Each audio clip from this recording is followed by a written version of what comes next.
Hello दोस्तों, आप देख रहे हैं डी कोड इंडियन।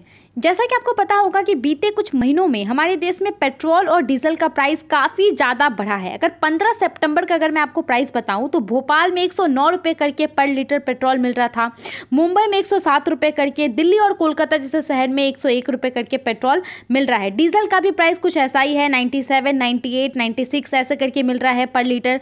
यहाँ पे बस बात सिर्फ ये 4 शहर की नहीं है, बहुत सारे ऐसे शहर हैं जहाँ पे पेट्रोल का प्राइस 100 रुपये से ज़्यादा है, डीजल का प्राइस भी काफ़ी ज़्यादा है। अब इसको लेकर के जो है काफ़ी ज़्यादा बातें भी शुरू हो गई हैं, क्योंकि इनडायरेक्टली जो है इसका इफेक्ट इसको पड़ रहा है जो आम लोग हैं, क्योंकि प्रोडक्ट का सामान ज़्यादा हो रहा है, ट्रांसपोर्टेशन का खर्च ज़्यादा लग रहा है। तो आम लोगों के द्वारा भी अब सवाल उठाया जाने लगा है कि आखिर इतना ज़्यादा पेट्रोल डीजल का प्राइस क्यों बढ़ रहा है। देखिए, इसको लेकर के 24 जून को जो केरला हाई कोर्ट है उनके द्वारा एक बहुत ही बड़ा बयान दिया गया था।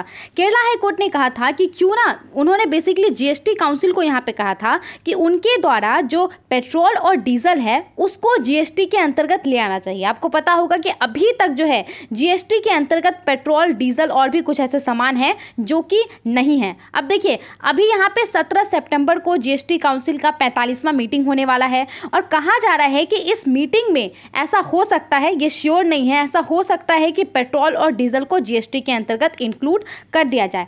तो आज के इस वीडियो में हम बात करने वाले हैं कि आखिर पेट्रोल और डीजल का जो प्राइस है वो कैसे हमारे देश में कैलकुलेट होता है और जीएसटी आने के बाद कैसे कहा जा रहा है कि पेट्रोल और डीजल का प्राइस कम हो जाएगा और इसका इम्पैक्ट क्या पड़ेगा, इन सब के बारे में। देखिए, जीएसटी काउंसिल की मीटिंग क्या होती है। जीएसटी काउंसिल की मीटिंग में बेसिकली अभी जो जीएसटी का स्लैब है, जो सामान पे जितना % का जीएसटी वसूला जा रहा है उसको देखा जाता है कि क्या इसको रिवाइज किया जाए या फिर नहीं किया जाए। यहाँ पे जीएसटी के बारे में आपको पता ही होगा, तो मैं आपको थोड़ा सा ओवरऑल बता देती हूँ कि आखिर जीएसटी है क्या, जिनको नहीं पता है। देखिए, सरकारों के द्वारा बेसिकली क्या किया जाता है, जो रेवेन्यू सरकार के पास आता है वो कैसे आता है, टैक्स से आता है। अब हमारे देश में 2 तरह से टैक्स वसूला जाता है। पहला क्या होता है, डायरेक्ट टैक्स, यानी कि डायरेक्ट लोगों के द्वारा सरकार को दे दिया जाता है। अगर किसी की इनकम ज़्यादा होती है, 5 लाख होती है, 10 लाख होती है, तो उनके इनकम में से, उनके सैलरी में से जो है सरकार पैसा काट लेती है। दूसरा होता है इनडायरेक्ट टैक्स, यानी कि हम और आप जो कुछ सामान खरीदते हैं, जैसे कि हम बिस्किट खरीदते हैं या फिर कुछ चॉकलेट खरीदते हैं, तो उसमें जो है टैक्स पहले से इंक्लूडेड रहता है, ठीक है, और वो टैक्स इंक्लूडेड वाला जो प्राइस रहता है वो हमें पे करना पड़ता है और इनडायरेक्टली जो है हम टैक्स पे करते हैं सरकार को। जीएसटी भी क्या है, गुड्स एंड सर्विस टैक्स। ये क्या है, एक तरीके का इनडायरेक्ट टैक्स है। आपको कब देना पड़ेगा, जब आप किसी सर्विस या फिर गुड्स को खरीदते हैं, सर्विस को अगर आप लेते हैं। मान लीजिए कि आप कहीं होटल गए, वहाँ पे खाना खाएं, तो आपको जीएसटी देना पड़ेगा। अगर आपने कुछ कपड़ा लिया, अगर आपने कुछ इलेक्ट्रॉनिक सामान लिया, मोबाइल फ़ोन वगैरह लिया, ट्रांसपोर्टेशन का इस्तेमाल किया, ट्रेवल आपने किया, तो इन सब में जो आपको टैक्स देना पड़ेगा वो क्या है, बेसिकली जीएसटी है। जीएसटी क्या है, एक प्रकार का इनडायरेक्ट टैक्स है जो कि डायरेक्ट आपके द्वारा नहीं दिया जाता है, इनडायरेक्टली जो है आपके द्वारा दिया जाता है। आप देते हैं सेलर को, जिससे आप सामान लेते हैं या फिर सर्विस लेते हैं, और वो सरकार तक इस पैसे को पहुंचाता है। 1 जुलाई 2017 को नरेंद्र मोदी सरकार के द्वारा जीएसटी को इंट्रोड्यूस किया गया था। इससे पहले हमारे देश में क्या था कि अलग अलग तरीके का इनडायरेक्ट टैक्स था, ठीक है, सेल्स टैक्स था, सर्विस टैक्स था, एक्साइज ड्यूटी था, एक्सेट्रा। सेल्स टैक्स, ध्यान दीजिएगा, यहाँ पे किसके द्वारा वसूला जाता था, राज्य सरकार के द्वारा वसूला जाता था। सेल्स टैक्स को वैट भी कहते हैं, वैल्यू एडेड टैक्स भी आप समझ सकते हैं। सर्विस टैक्स और excise duty, excise duty basically क्या होता है, अगर भारत में किसी चीज़ का उत्पादन होता है तो उस पर्टिकुलर कंपनी को भारत सरकार को टैक्स देना पड़ता है। तो यहाँ पे जो एक्साइज ड्यूटी था और जो सर्विस टैक्स था वो किसके द्वारा वसूला जाता है, मतलब पहले था वो केंद्र सरकार के द्वारा वसूला जाता था।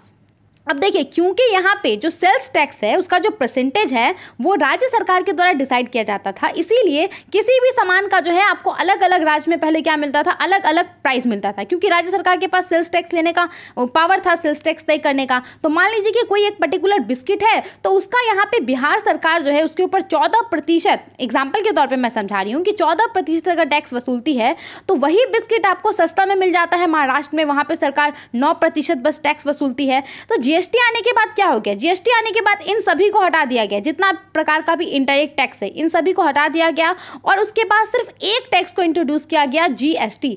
अब इसका मतलब क्या होता है कि अगर आप कहीं पे भी कुछ खरीदते हैं, कहीं पे भी होटल जाते हैं, तो आपको जो बिल दिखेगा उसमें आपको अलग अलग प्रकार का टैक्स नहीं दिखेगा, आपको बस एक टैक्स लिखा हुआ दिखेगा, जीएसटी। और ध्यान रखिएगा कि जीएसटी के अंतर्गत जितना भी टैक्स वसूला जाता है वो टैक्स 2 भाग में डिवाइड हो जाता है, केंद्र सरकार लेती है एक भाग और एक भाग क्या लेती है, राज्य सरकार लेती है, ठीक है। अब देखिए यहाँ पे जीएसटी के अंतर्गत जो स्लैब्स होता है उसको फिक्स कर दिया गया है। 5 स्लैब हैं, 0%, 5%, 12%, 18% और 28%। बहुत सारे ऐसे सामान हैं जो कि काफ़ी ज़रूरी हैं जिनके ऊपर टैक्स सरकार नहीं लगाती है। तो वो किसके अंतर्गत, कौन से स्लैब के अंतर्गत आती है? 0% स्लैब के अंतर्गत। उसके अलावा बहुत सारे ऐसे आपके सामान हैं, लग्जरियस सामान है, जैसे कि कार वगैरह हो गए, तो उनके ऊपर जो है सरकार काफ़ी ज़्यादा जीएसटी लगाती है, 28% का जीएसटी लगाती है। अब हम यहाँ पे बात करते हैं, देखिए 1 जुलाई 2017 को जब हमारे देश में जीएसटी को इंट्रोड्यूस किया गया था, तब 5 petroleum product, crude oil, natural gas, petrol, diesel और एविएशन टर्बाइन फ्यूल, इनको जीएसटी के अंतर्गत नहीं लाया गया था, इनको उससे बाहर रखा गया था। इसके अलावा भी कुछ कुछ हैं, अल्कोहल वगैरह। अब आपके दिमाग में एक सवाल आ रहा होगा कि सरकार ने इसको बाहर क्यों रखा?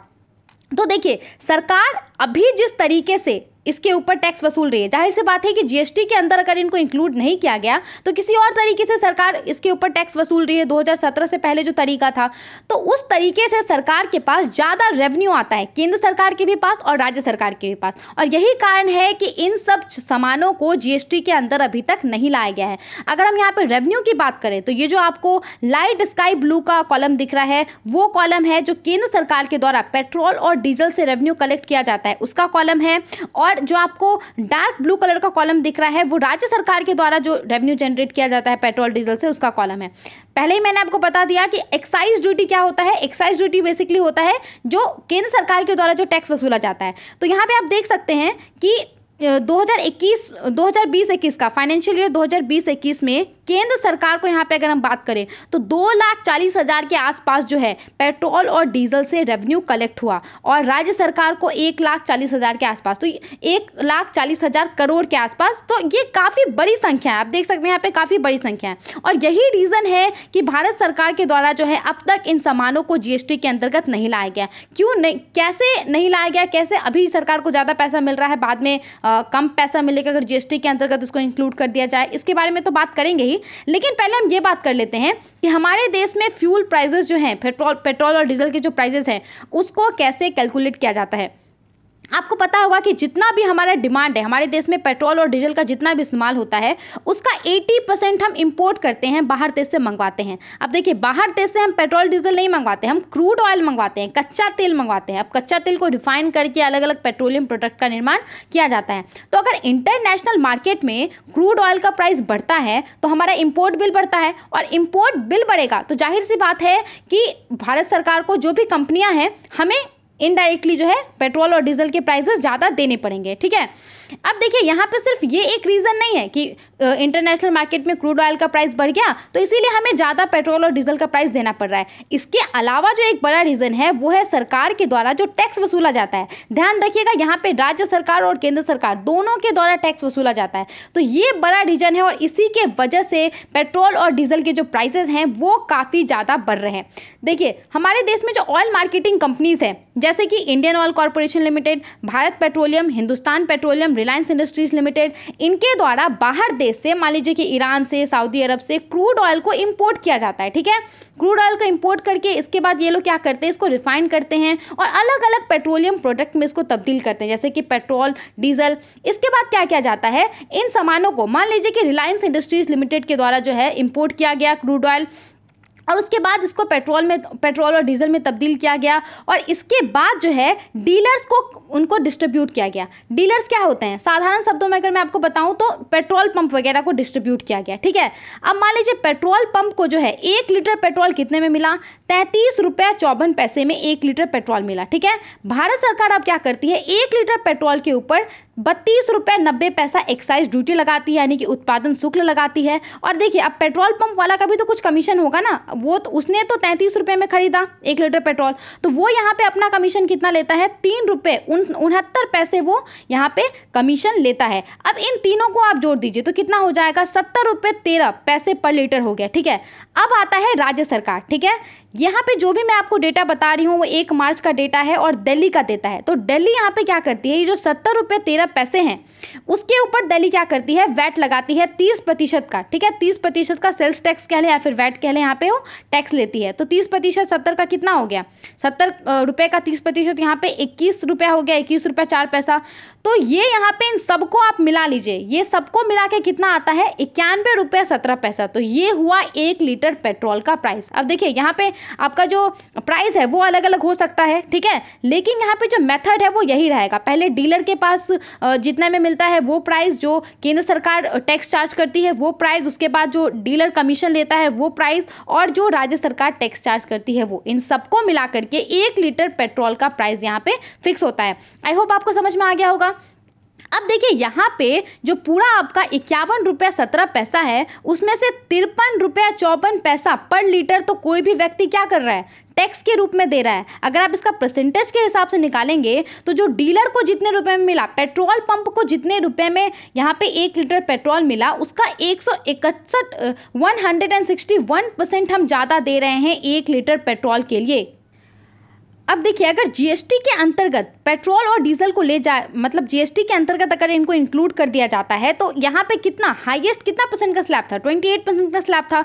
यानी कि ज़्यादा से ज़्यादा जो है कितना सरकार चार्ज कर सकती है, 28% चार्ज कर सकती है पेट्रोल डीजल के ऊपर। और यही कारण है कि राज्य सरकार के लिए भी और केंद्र सरकार के लिए भी अगर ये डिसीजन लिया जाएगा तो ये बहुत ही टफ डिसीजन होगा। और एक अनुमान के अनुसार कहा जा रहा है, एक यहाँ पे रिसर्च के अनुसार, कि तकरीबन हर साल 1 लाख करोड़ रुपए का नुकसान होगा सरकार को। इसके अलावा देखिए यहाँ पे कुछ और भी इसका इम्पैक्ट है। सबसे पहले तो देखिए ये जीएसटी क्या है, एक कंजम्पशन बेस्ड टैक्स है। इसका मतलब क्या होता है कि अगर महाराष्ट्र में किसी चीज़ का निर्माण होता है तो महाराष्ट्र में अगर किसी चीज़ का निर्माण होता है और उस चीज़ को अगर बिहार में भेजा जाता है, ठीक है, तो बिहार में वो चीज़ के ऊपर जीएसटी लगेगा और जितना भी जीएसटी कलेक्ट किया जाएगा वो यहाँ पे केंद्र सरकार और बिहार सरकार के बीच में बांट लिया जाएगा। यहाँ पे महाराष्ट्र जहाँ पे इस चीज़ का प्रोडक्शन हुआ था उसको यहाँ पे कुछ भी नहीं मिलेगा, बिहार सरकार और केंद्र सरकार के बीच में बांट लिया जाएगा। तो जहाँ पे कंजम्पशन हो रहा है, जहाँ पे लोग इसका इस्तेमाल कर रहे हैं, वहाँ पे टैक्स लगेगा और वहाँ पे टैक्स लगेगा तो टैक्स किसको मिलेगा, वो राज्य की सरकार को मिलेगा, ठीक है,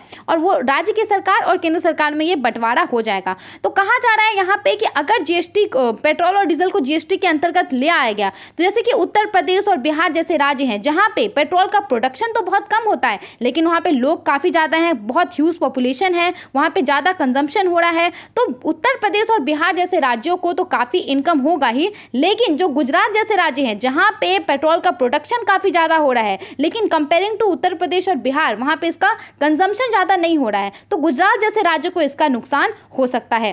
तो ये सब कुछ बातें थी जो बतानी जरूरी थी। आई होप आपको ये सारी चीज़ें समझ में आ गई होंगी। आप इन सब के बारे में क्या सोचते हैं, हमें अपना ओपिनियन जरूर बताइए।